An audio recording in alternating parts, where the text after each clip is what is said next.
आपका विश्वास आपके जीवन को चमत्कारिक रूप से बदल देता है। आपकी आस्था, आपका विश्वास आपके हर काम को सरल बना देता है, सहज बना देता है। ईश्वर तो हर समय आपके साथ रहते हैं, हर पल आपके साथ रहते हैं, लेकिन जैसे ही आपका विश्वास जागृत होता है तो आपकी सारी इंद्रियां उसी विश्वास को प्रगाढ़ बनाते हुए आपको ईश्वर की अनुभूति करवाती है। आपको कहीं से खुशबू आती है, कहीं किसी के भीतर ईश्वर दिखाई देते हैं, कहीं कोई विग्रह दिखाई देता है, कभी सपने आते हैं।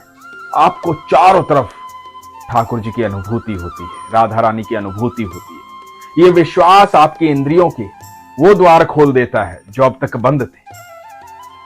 वो चमत्कारिक नेत्र आपके पास आ जाते हैं जिससे आपको ईश्वर दिखाई देने शुरू हो जाते हैं। तो सबसे जरूरी चीज है विश्वास। इसीलिए मैं हमेशा विश्वास की बात करता हूं। ये प्रसंग सुनिए, बड़ा अद्भुत प्रसंग है। हरे कृष्ण दोस्त प्रमोद मिश्रा, कानपुर के रहने वाले। कानपुर में इनकी बेकरी है। ये केक बनाते हैं। बताते हैं कि इनके बनाए केक हर मंदिर में जाते हैं, आश्रम में जाते हैं, शुद्धता का पूरा ध्यान रखते हैं, ठाकुर जी की बहुत सेवा करते हैं, अनन्य भक्त हैं ठाकुर जी के। इनके बड़े सुंदर से लड्डू गोपाल हैं, लड्डू गोपाल की सेवा करते हैं। हर कार्य में ठाकुर जी को याद करते हैं। कहते हैं कि मेरे जीवन में जो कुछ भी है मेरे कन्हैया का है, मेरे लड्डू गोपाल का है। मेरे लड्डू गोपाल साधारण नहीं है। मेरे लड्डू गोपाल मेरी बात सुनते हैं, मेरे लड्डू गोपाल मुझसे बातें करते हैं, मेरे लड्डू गोपाल हमेशा मेरे संग रहते हैं, मेरी सारी बातें सुनते हैं। हमारे घर की सारी बातें उन्हें पता है। हमारे घर के मुखिया हैं वो, सब कुछ है लड्डू गोपाल। मेरे सर्वप्रिय हैं, मेरे सब कुछ हैं। प्रमोद जी बताते, एक दिन मन में ख्याल आया अचानक से कि मुझे द्वारकाधीश के दर्शन करने, द्वारका जाना है। मन में विचार आया तो परिवार से बात की और अपनी पत्नी, उनकी बहन और बच्चों के साथ चल पड़े द्वारका के लिए। रास्ते में उज्जैन आना था तो महाकाल के दर्शन करने थे। तो रात्रि में अपने घर से चले। 2020 की फरवरी की बात है। पहले उज्जैन पहुंचे, महाकाल के दर्शन किए। रात्रि में फिर से महाकाल के दर्शन किए। दर्शन करके उज्जैन में भगवान का आशीर्वाद लेकर के वहां से निकले द्वारकाधीश के लिए। अगले दिन रात्रि को करीबन 12:15 बजे के आसपास ये द्वारका पहुंचे। जब ये द्वारका पहुंचे तो सारे होटल, सारी दुकानें बंद हो चुकी। बड़ी मुश्किल से एक होटल मिला। होटल का नाम था श्री राम होटल। प्रमोद जी की आत्मा प्रसन्न हो गई। प्रमोद जी जानते थे कि मेरे ठाकुर जी हर समय मेरे साथ रहते हैं, तो किसी भी प्रकार की जीवन में दुविधा है ही नहीं और दुविधा होगी भी नहीं, क्योंकि मेरे प्रभु को पता है कि मैं उनसे मिलने आया हूं। तो सारे कार्य अपने आप बनते चले जाएंगे। विश्वास प्रगाढ़ था। श्री राम होटल मिला। जब होटल पहुंचे तो एक दुविधा थी। दुविधा यह थी कि इनकी 3 साल की बेटी थी। बच्ची को दूध चाहिए था। रात्रि के 12:15 बज चुके थे। अब दूध कहां से आए?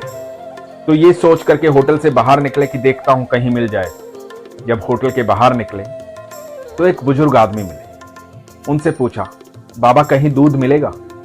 तो बाबा ने बताया, हाँ बेटा, आगे चौराहा आएगा, वहां से राइट लेना, एक दूध की दुकान है, शायद तुम्हें खुली मिल जाए, दूध मिल जाए। तो ये आगे गए। इन्हें दुकान खुली मिल गई। और कमाल की बात तो ये थी कि सारा बाजार बंद था, सिर्फ एक दूध की दुकान खुली थी और उस दूध की दुकान पर उतना ही दूध मिला जितनी इनको आवश्यकता थी। मन प्रसन्न हुआ।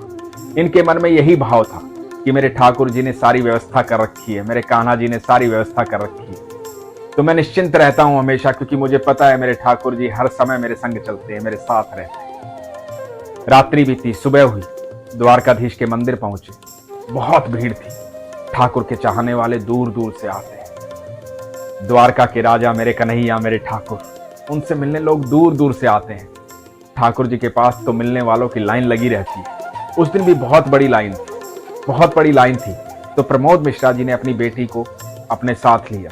3 साल की बेटी को गोदी में लिया और इनकी पत्नी और उनकी बहन लेडीज लाइन में लग गई और ये इधर लाइन में लग गए अपनी बेटी के साथ। बड़ी धक्का मुक्की हो रही थी, लाइन लंबी थी।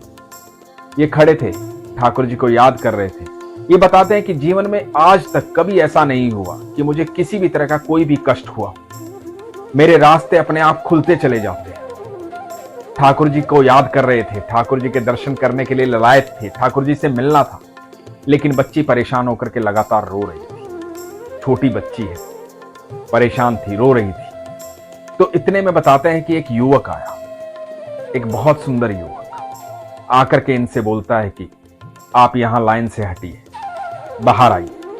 तो प्रमोद जी ने कहा कि नहीं भैया, मैं लाइन से नहीं हटूंगा, बड़ी मुश्किल से लगा हूं, मेरा नंबर आ जाएगा तो मैं यहां खड़ा रहूंगा। तो उस युवक ने कहा कि आपके हाथ में बच्ची है, रो रही है, मैं कह रहा हूं कि आप लाइन से हटिए, आप इधर आइए।